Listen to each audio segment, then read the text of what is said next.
Deux remarques. La première, c'est qu'on peut... Bon, cet exercice est fait pour travailler à nouveau les notes répétées. Cette fois-ci, c'est à la main gauche. Alors, dans la façon de le jouer, comme je l'ai fait dernière,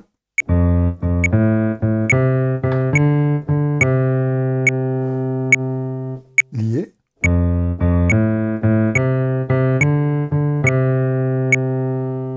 On peut essayer de jouer staccato la première note de chaque groupe de deux croches.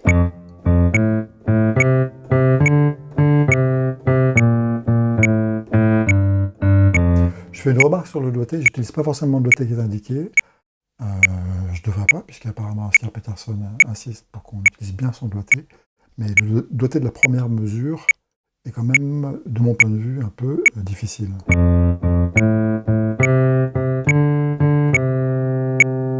C'est plus simple de faire ça.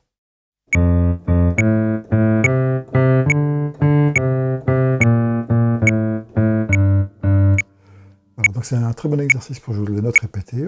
Et éventuellement, on peut jouer toutes les notes staccato binaires, juste dans un but de travail technique.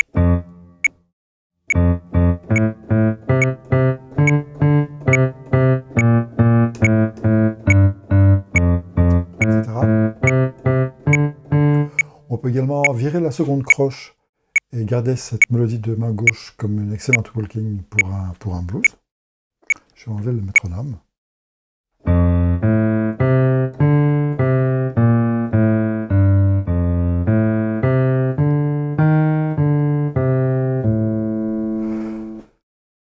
Dans cette optique, on peut jouer à la main gauche, plutôt que des tierces, la septième et la tierce de chaque accord, en rappelant que nous sommes à nouveau sur un blues. Donc c'est mi bémol et la pour le premier accord, ou la et mi bémol, l'inverse. Je fais fa septième. Je garde ce qu'on appelle donc les git tones, tierce et septième.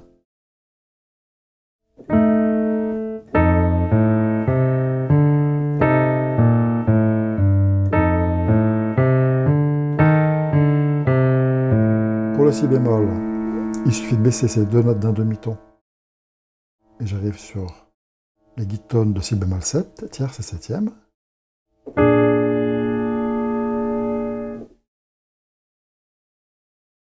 Donc, même chose. Je reviens sur le fa septième.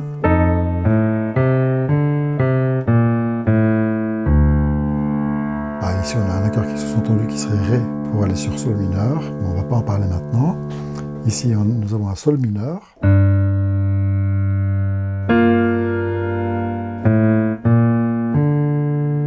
Qui amène le do septième.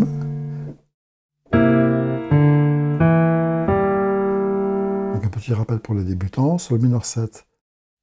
Voilà l'accord. Les git tones, à nouveau, tierce et septième. Si je baisse la septième de mon sol mineur d'un demi-ton, j'arrive sur les git tones de do 7 à l'envers. Donc 3 et 7. Je baisse la septième d'un demi-ton. J'arrive sur 7 et 3. Donc la fin de ce blues est en fait 1, 2, 5 pour revenir sur l'accord 1. L'accord 2, l'accord 5, pour revenir sur l'accord 1, mais jouer septième. Donc je ne garde que les git tones.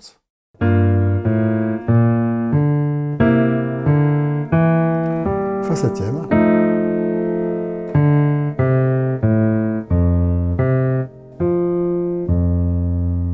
Ou peut-être pour terminer, mieux, un fa 6.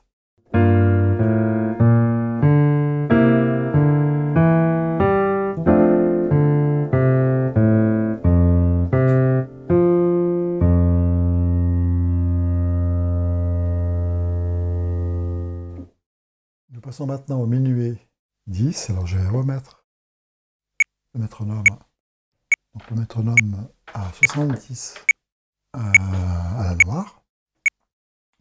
Même chose pour le minuet, même base que pour l'exercice. avec une mélodie à la main droite.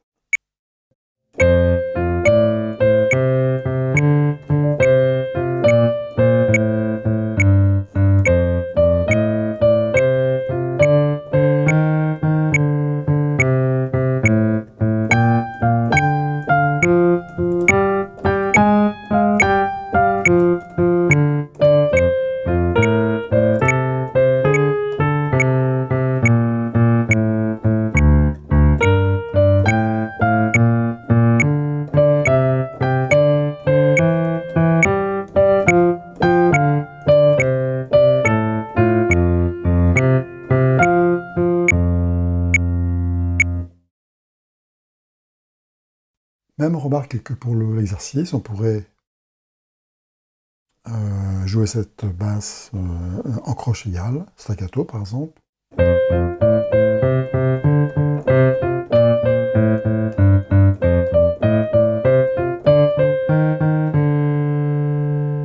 Au niveau du ternaire, on peut la jouer soit liée,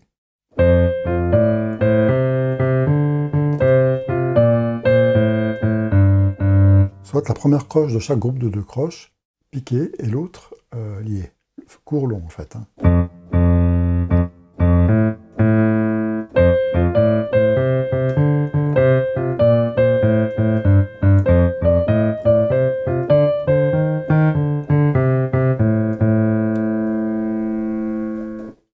On peut penser à accentuer la seconde croche du groupe de 2 croches. Pour la main droite, c'est la même chose. On va se concentrer sur la mélodie, sur l'exécution le plus parfaite possible, en essayant d'accentuer très souvent la croche en l'air.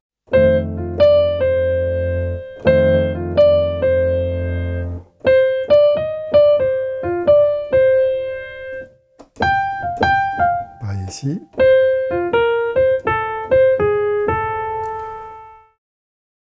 Deux phrases qu'on peut transposer dans différentes tonalités pour apprendre le langage. Alors celle-ci.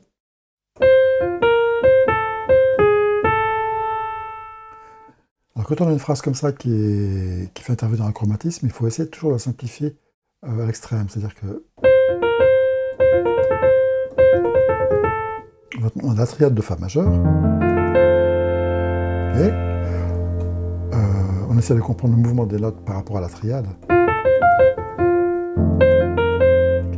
5, 1, je reviens sur 5, par le 4, la tierce, à nouveau la quinte.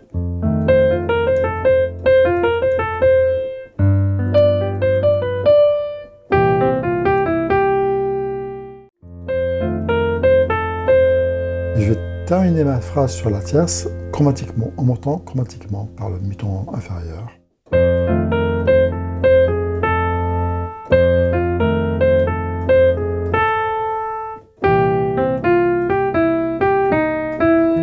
Transposer.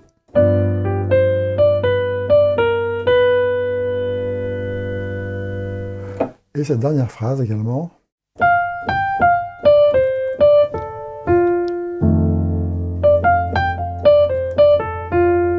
Alors si je la joue avec ce doigté-là, j'ai deux positions, celle-ci et celle-ci. C'est bien de raisonner toujours par position.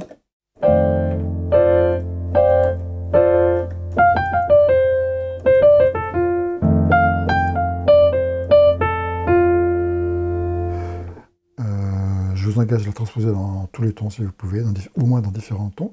C'est une phrase qui fait bien travailler les doigts faibles.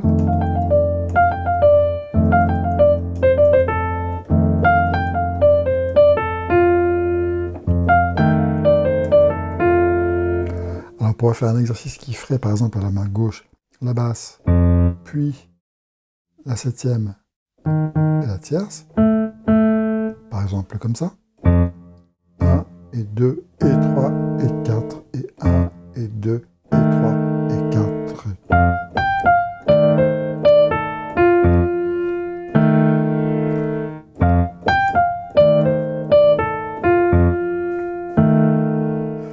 Si je veux transposer cette phrase facilement, je vais penser à la triade. Je vais du premier degré au cinquième, ou du 8 au cinquième, ou de la fondamentale de l'accord à la quinte. Diatoniquement, là, je monte d'un degré et je redescends par la sixte sur la quinte. Je repars sur la sixte, et cette fois-ci, encore plus simple, j'ai la tierce et la fondamentale de mon accord. En fait, j'ai un accord 6 ici. Voilà. Donc on peut se rappeler de ça. Ce mouvement, puis mon accord 6 ici. 1, 3, 5, 6. Si je veux le transposer en sol, par exemple, cette phrase-là, fondamentale quinte, fondamentale redoublée quinte, un degré au-dessus de chacune des notes, et mon accord majeur 6.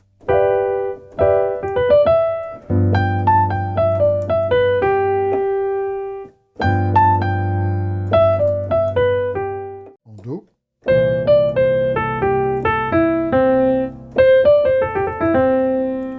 C'est bien de travailler ce déplacement là.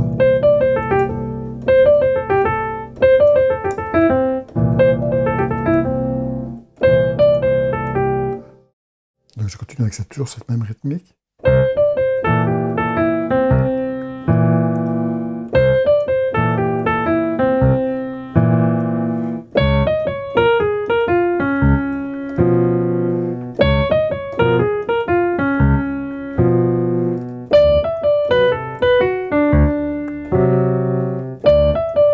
Etc. Enfin.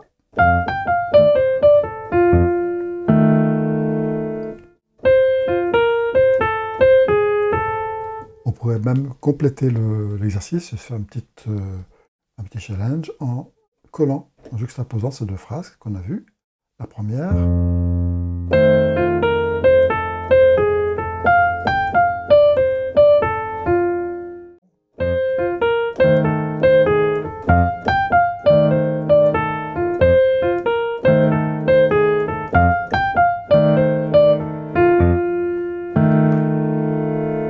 Ah, on a déjà un bon exercice d'indépendance des mains quand on est débutant. Le fait de jouer ici des croches régulières. Et ici donc cette formule 1 et 2 et 3 et 4 et 1.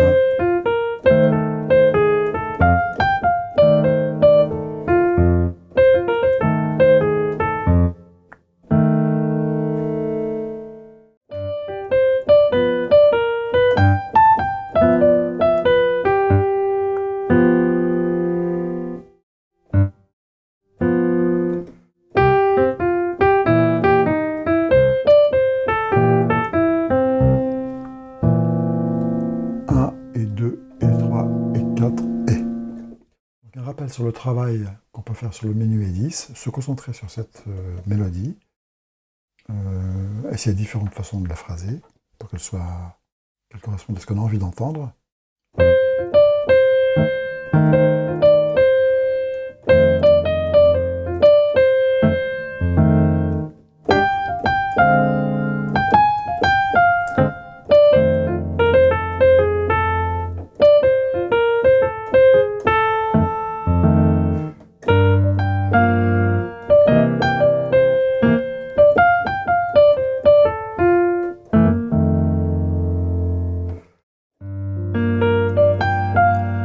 Je n'ai pas parlé de cette phrase, c'est un sol mineur 7, la triade mineure, et arrivé sur la septième,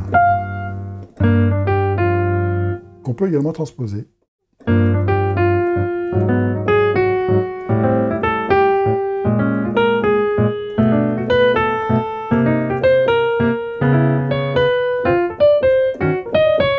Sur différents accords. Je rappelle pour la main gauche différentes façons de la jouer, donc soit ternaire, lié.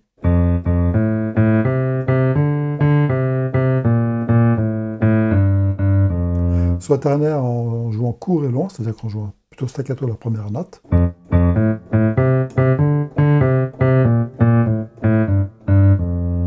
Soit de façon très scolaire, binaire, en jouant staccato chaque note pour travailler là, vraiment techniquement.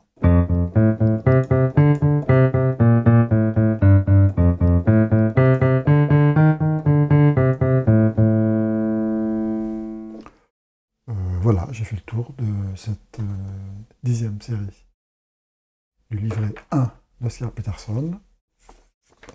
Donc,